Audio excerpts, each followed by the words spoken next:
Bonjour et bienvenue Beautiful People dans cette nouvelle chronique que je vais démarrer aujourd'hui par des remerciements.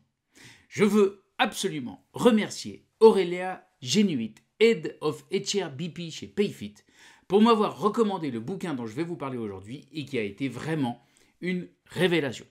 Ce bouquin parle d'un sujet sur lequel je ne suis pas particulièrement expert, qui est le fonctionnement et l'organisation des équipes, l'accompagnement, le coaching des équipes. Ce bouquin, c'est The 5 Dysfunctions of a Team de Patrick Lencioni. Je vous fais la synthèse dans cette vidéo et je vous garantis que vous n'allez pas regarder vos équipes de la même manière après. Je m'appelle Aurélien Daudet, bienvenue dans Révolution RH. Alors commençons par un point crucial à mon avis. Ce bouquin, 5 Dysfunctions of a Team, est super plaisant à lire. Patrick Lencioni, c'est quand même un gars qui a enquillé les best-sellers au cours de sa carrière. Que voulez-vous? Ce monsieur a un vrai talent pour rendre concret, vivant les concepts avec lesquels il arrive. Il raconte des histoires, comme beaucoup d'Américains, il sait faire ça. Et en plus, il a un style qui est particulièrement fluide. Au moins, encore une fois, en anglais, car je ne l'ai pas lu en français. J'en ai lu des bouquins sur le fonctionnement des équipes, sur l'accompagnement des organisations, sur le coaching d'équipe. Et j'en suis souvent ressorti avec un violent mal de crâne, l'impression d'avoir perdu mon temps, d'avoir découvert, exploré plein de concepts pas immédiatement applicables. Si ça vous cause, alors lisez ce bouquin, 5 Dysfunctions of a Team, ou optimisez votre équipe en français, parce que vous savez qu'en français, pour les bouquins, c'est comme pour les films, on change les titres. Alors le bouquin commence par une fable, l'histoire d'une société où toutes les planètes semblent alignées. Les levées de fonds sont au taquet, la boîte a les poches pleines, le comité de direction est composé de personnes brillantes, plus brillantes que chez les concurrents et avec plus d'expérience, et enfin, la technologie, le produit est remarquablement et reconnu par le marché. Oui, mais la société imaginaire qui s'appelle Decision Tech est en train d'aller droit dans le mur. Et Catherine, la nouvelle CEO récemment nommée par le conseil d'administration pour cette société, pour lui éviter le crash fatal, résume ça très bien en disant nous avons plus d'argent, une meilleure techno, des dirigeants plus expérimentés et plus compétents, et pourtant nous sommes en retard sur nos concurrents. Et c'est quelque chose, ce motto qu'elle va répéter lors de réunions de codir qui rythment cette histoire de la société Decision Tech. La raison, selon Catherine, de ce crash annoncé, c'est que l'équipe dirigeante dysfonctionne. Et le cœur de ce bouquin, en fait ça représente à peu près 80% du bouquin, ça va être l'histoire de la réparation de cette équipe. Parce que vous allez voir que les situations qui sont évoquées, les dysfonctionnements qu'elle pointe, il y a de fortes chances que ça vous parle, que ça vous rappelle des choses, peut-être que ça vous rappelle cruellement des situations que vous êtes en train de vivre ici et maintenant. Par exemple, l'intégration difficile d'un nouveau dirigeant, un conseil d'administration qui se mêle de ce qui ne le regarde pas, une équipe technique qui pense qu'elle est la seule responsable de l'avenir de la société et que tous les financements doivent être mis au service de l'équipe technique. Des dirigeants qui font passer leur ego avant le succès du groupe, ou bien des dirigeants qui font passer leur équipe, leur team, avant le succès du groupe. Bref, encore une fois, il y a de très fortes chances que vous souriez ou que vous grinciez des dents en retrouvant ces situations. Ce qui est vachement intéressant dans ce bouquin, c'est que, oui, certes, c'est une fable, donc les personnages sont des stéréotypes. Et en même temps, ce ne sont pas des caricatures. Vous allez forcément vous retrouver ou retrouver des personnes avec lesquelles vous travaillez. Et en plus, toujours dans la fluidité de lecture, c'est vrai que le procédé de Patrick Lencioni d'avoir à la fin de chaque chapitre un cliffhanger, une espèce de suspense, et on a envie de savoir la suite, ça fait un peu répétitif par moments, mais ça marche, et moi j'ai écouté ce bouquin en une journée. Une fois que vous aurez lu l'histoire, vous aurez pigé les 5 pièges classiques dans lesquels tombent les équipes. Le premier, la manque de confiance. Le deuxième, la peur des conflits. Le troisième, le manque d'engagement. Le quatrième, le manque de responsabilité, le refus de rendre des comptes. Et enfin, le dernier, l'attention faible portée aux résultats collectifs. Vous aurez pigé ces 5 pièges, et dans la dernière partie, la plus courte, vous aurez une synthèse un peu plus théorique avec aussi des propositions de Patrick Lencioni sur la manière toute simple d'en sortir. Et ce qui est intéressant, ce que montre super bien Patrick Lencioni, c'est qu'en fait, il le montre sous une forme de pyramide, parce que chacun des étages, la résolution du premier piège, permet ensuite d'envisager de résoudre le second, puis le troisième, puis le quatrième, etc. Donc en fait, c'est vraiment, il faut commencer par la base. Et la base, c'est le manque de confiance. Les personnes dans une équipe peuvent parfois avoir du mal à afficher, à reconnaître leurs difficultés, leurs erreurs, leurs faiblesses. Et donc, pour sortir de là, ce que propose Patrick Lencioni, c'est des pistes très concrètes. La première étant un exercice partagé sur une histoire personnelle. Et ça, je me suis dit que je l'utiliserai lors de mon prochain coaching avec une équipe. Il propose aussi un tour de piste de ce qu'en analyse transactionnelle, on appelle les signes de reconnaissance conditionnels positifs ou négatifs. Donc, chaque membre de l'équipe va recevoir de tous les autres un retour sur la chose sur laquelle ses compétences sont particulièrement reconnues et la chose sur laquelle, au contraire, les autres membres de l'équipe proposent que la personne en question améliore son niveau d'exigence, son niveau de compétence, voire même abandonne complètement le fait de vouloir se focaliser là-dessus. Et puis il propose un troisième exercice, qui est un exercice, alors lui il propose de le faire avec le MBTI, c'est un exercice où on partage les profils comportementaux des membres d'une équipe et ça permet de commencer à s'ouvrir et de comprendre sur quoi est-ce qu'on est plus costaud et sur quoi, au contraire, on est moins costaud. Moi, je ne le fais pas avec le MBTI, mais j'accompagne beaucoup d'équipes en utilisant la process communication. Et justement, je l'utilise en particulier pour que chacun soit plus conscient de ses points forts, de ses atouts, de son style de communication, de sa motivation, de ses besoins psychologiques et de qu'est-ce qui se passe si on les nourrit mal, c'est-à-dire la séquence de stress. Et je constate que dans les groupes, aussi parce que je le fais de manière la plus joviale et détendue possible, je constate que dans les groupes, c'est des grands moments de rigolade, de « Ah, mais alors c'est pour ça que quand il s'est passé ci, alors voilà pourquoi tu avais réagi comme ça. Eh ben ouais, alors du coup, moi aussi, je viens de comprendre pourquoi je réagis comme ça. » Une fois qu'on a résolu, qu'on a commencé à résoudre le problème de manque de confiance et que les personnes osent afficher leur vulnérabilité, on peut passer aux deuxième étape, qui est l'étape de la peur du conflit.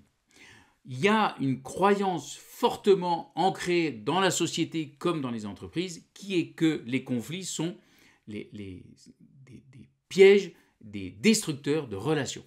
Et c'est complètement faux, j'ai déjà eu l'occasion de vous le dire, on est en conflit qu'avec des personnes avec qui on veut garder un lien. Le pire, ça n'est pas le conflit, c'est l'indifférence. Ce que propose Patrick Lencioni, c'est de reconnaître l'utilité des conflits et de les utiliser pour enfin sortir des problèmes plutôt que de les masquer, de les cacher sous le tapis et jusqu'au moment où ça entraîne toute une équipe dans les problèmes. Dans les solutions que propose Lencioni, entre autres, il y a des solutions au niveau de la team et des solutions au niveau du leader. Au niveau de la team, l'idée c'est que chacun des membres de l'équipe se sente OK à l'idée d'identifier des conflits, de les pointer et de dire « bon, réglons-les ». Que ce soit un conflit entre moi et quelqu'un d'autre ou d'autres personnes dans la team, ou bien que ce soit des conflits que j'ai identifiés entre deux personnes de la team et que je dise « bon les gars, on a un problème là-dedans, réglons-le, allons-y », au lieu de continuer à faire semblant qu'il n'y a pas de problème. Et au niveau du leader, l'idée c'est que le leader doit 1. Identifier, pareil, le conflit, 2. Autoriser, favoriser la régulation du conflit et son règlement, et aussi, je trouve ça hyper intéressant de la part de Lencioni de pointer ça, que le leader s'empêche de vouloir lui-même tout de suite proposer une solution, vouloir le régler trop vite parce que c'est pas très agréable pour lui ce problème de conflit, et donc en faisant ça, proposer une solution qui risque de ne pas être efficace parce qu'elle sera vue de sa fenêtre. Troisième étape, c'est le manque d'engagement. Et là, Lencioni fait une distinction classique, mais que je trouve très très bien évoquée, très très bien pointée dans son bouquin, qui est la différence entre le commitment, l'engagement, et le consensus. Le consensus, souvent porté au nu dans les entreprises et dans les organisations, c'est l'idée qu'on va réussir à aligner tous les points de vue pour trouver une solution qui soit OK pour tout le monde. C'est un mythe, ça n'arrive quasiment jamais, et le problème en faisant ça, c'est qu'on arrive à des solutions qui ne vont à personne, peut-être part pour la plus grande gueule dans l'équipe ou le leader. Parfois, c'est la même chose. Et donc, ce que propose Lencioni, c'est d'arriver plutôt à un commitment. Et il dit quelque chose que je trouve très puissant, ce que les gens veulent, ça n'est pas tellement qu'on forcément on adopte leur solution. Ce que les gens veulent par-dessus tout, c'est avoir l'impression que leur opinion, leur analyse, leur ressenti ont été écoutés, pris en compte. Pour obtenir le commitment, toujours dans les pistes proposées par Lencioni, il y a le fait qu'à la fin de chaque réunion, à la fin de chaque conflit par exemple, confère l'étage précédent, il y ait une synthèse claire, opérationnelle de tous les engagements qui ont été pris et des dates butoirs pour les atteindre. Ça, c'est la première chose. Et que ces synthèses soient transmises à l'ensemble des partenaires de l'équipe, soit les collaborateurs en interne, soit les autres équipes, toujours en interne, soit les parties prenantes externes. Quatrième étape, le refus de rendre des comptes. Le problème avec ce que les Américains appellent accountability. En fait, cette difficulté à être responsable, à reconnaître ses responsabilités, Lencioni l'aborde sous un angle là aussi assez original que je n'ai pas souvent vu, qui est l'idée que chaque membre de l'équipe doit se sentir responsable de confronter les autres membres de l'équipe en cas de problème. Et donc, l'idée c'est que si je suis membre de l'équipe, je peux dire à mon collègue, à mon père, là-dessus, tu t'étais engagé à obtenir ça à telle date, ou tu t'étais engagé à faire ceci, tu ne l'as pas fait, pourquoi ? Le vrai problème dans notre culture, c'est souvent que nous interprétons ça comme une remise en question, une critique en plus-moins, où je me mets au-dessus de l'autre, et quelque chose de l'ordre même de « Ah ah, je te tiens, j'ai trouvé la faille ».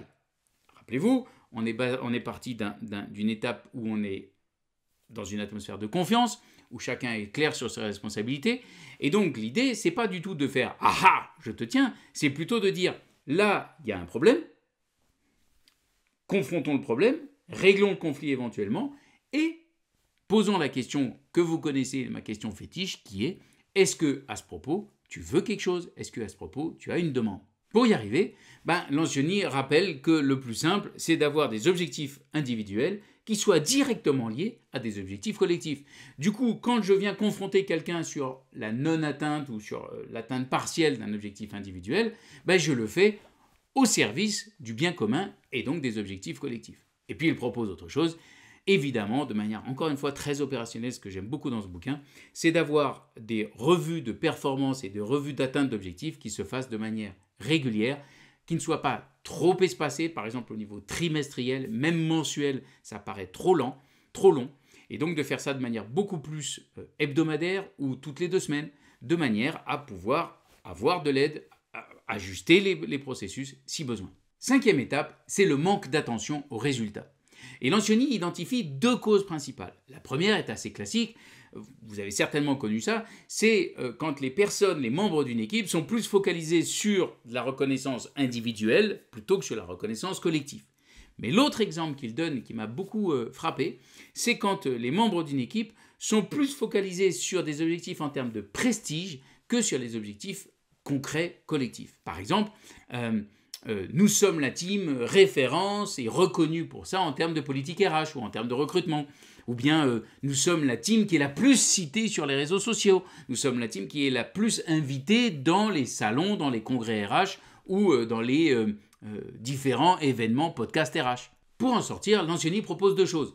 1, de publier, d'officialiser ces objectifs, de manière à ce qu'on soit bien clair, qu'on évite les écueils que je viens de citer. Et la deuxième chose qu'il propose, c'est de lier les bénéfices reçus par chacun à l'atteinte des objectifs collectifs. En conclusion, ce bouquin, 5 Dysfunctions of a Team, est un bouquin remarquable par son aspect concret et immédiatement applicable. Vous allez d'ailleurs trouver, si ça vous amuse, un test pour avoir une idée de l'endroit où se situe votre team dans la pyramide. Et pourtant, ce bouquin a un défaut majeur. La place, ou plutôt l'absence catastrophique de place accordée au RH. Pendant tout le moment où l'équipe se débat dans ses problèmes, les RH sont totalement absentes. Il n'y a aucun conseil, par exemple, qui pourrait être apporté par les RH. Elles sont à un moment juste citées complètement au détour d'une phrase parce qu'il faut se séparer d'un des membres du CODIR. Et là, vaguement, la CEO, Catherine, dit qu'elle va aller en discuter avec les RH. Point.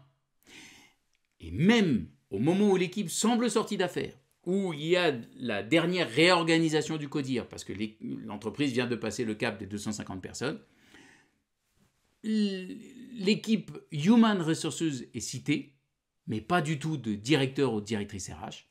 Et en plus, cette équipe des ressources humaines dépend de la DAF.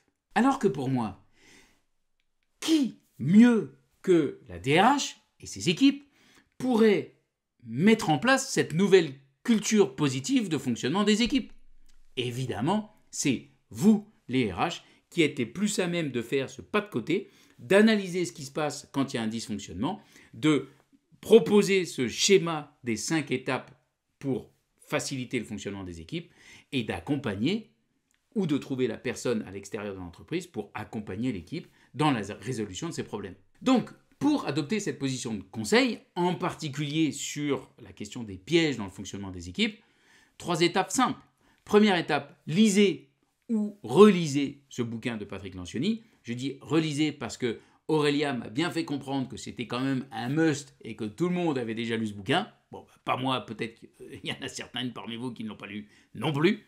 Deuxième étape, utilisez ces conseils très pratiques pour faciliter le fonctionnement au sein de vos équipes RH. En général, par exemple, la confiance, ça fonctionne assez bien. Il y a parfois plus de difficultés au niveau des conflits, d'accepter les conflits et de les prendre à bas de corps et d'accepter de rentrer dans des débats. Une fois que vous aurez fait ça, vous allez voir que déjà la plupart des équipes autour de vous vont être attirées, vont vous demander comment vous faites, vont vous demander des conseils. Et puis pour les plus réfractaires, va falloir retrousser vos manches et aller les convaincre. Et là, vous savez que vous pouvez compter sur moi pour vous donner des techniques. Si vous faites tout ça, vous allez être une source phénoménale, fantastique de résolution des dysfonctionnements dans les équipes. Et donc, une fois de plus, on aura reconnu que si la RH est puissante, alors l'entreprise sera puissante. Très bonne semaine.